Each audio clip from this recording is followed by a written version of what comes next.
Okay, so to make a magic circle, you're going to have that starting tail of your yarn over one of your fingers. I like to hold it between my pointer finger and my thumb, and then wrap around 3, and then just hold where that X is. And take my other 2 fingers out, and then I'll pull through.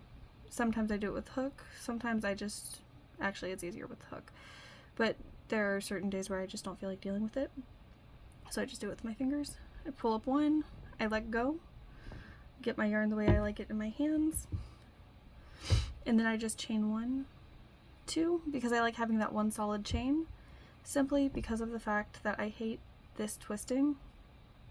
So I pull that out, and then I just work over these 2 strands, but it makes it easier to pull if it's not twisted.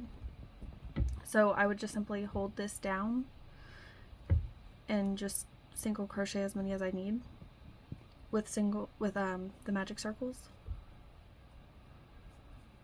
So I just crochet as many as I need there. So let's say I just needed the 3 single crochets. Then I come in here, and it just makes it a lot easier to pull that loop closed if it's not wrapped around.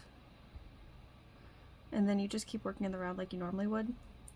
You're not really gonna find any that have just 3 single crochets, but if you do, it's gonna be like with a smaller yarn and hook rather than what I'm using. The only downside is if you do go to undo it, you'll be left with like a light knot as long as you don't pull too hard.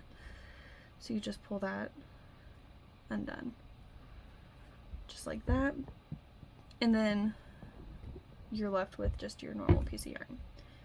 So again, just one more time, just in case, because I'm recording it and I have no idea what I'm saying because my camera's up above me and my face is not.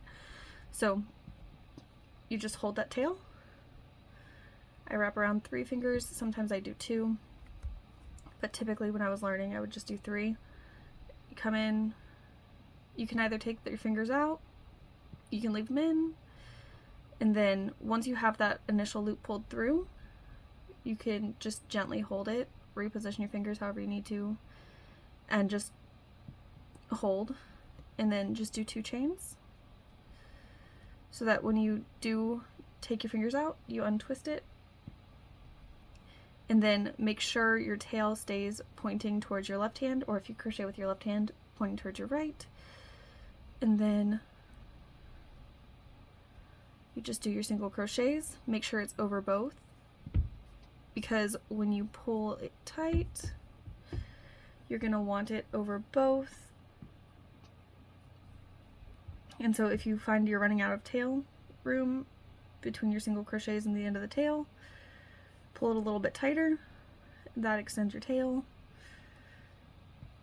So let's say you wanted to do 10. I'm not actually gonna do 10, but you would just have to like scooch these down on the yarn and just keep going. If you like working in like the bigger circle and holding it open like that. I have no clue how many that is, and I don't feel like counting, so that's how many it is. This is what the magic circle will look like before you tighten it. When you go to tighten it, just hold on to your stitches, pull it down as tight as you can, and then when you go to pick up your working yarn again, make sure you're actually picking up the working yarn. I've made the mistake where I didn't a couple times and it wasn't fun. And then skip that chain stitch, go in here into that first single crochet, and then you're just going to do your slip stitch to get it closed and keep going, working in the round the rest of the way. Just follow the pattern the rest of the way. That slip stitch does not count as a chain, it just closes it, so that it doesn't matter how tight that is.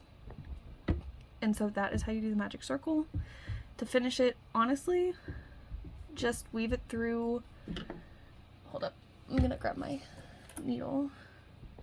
So you just take this, you put it through your tapestry needle to finish the end. You can always glue it too if it's on the inside, which it should be.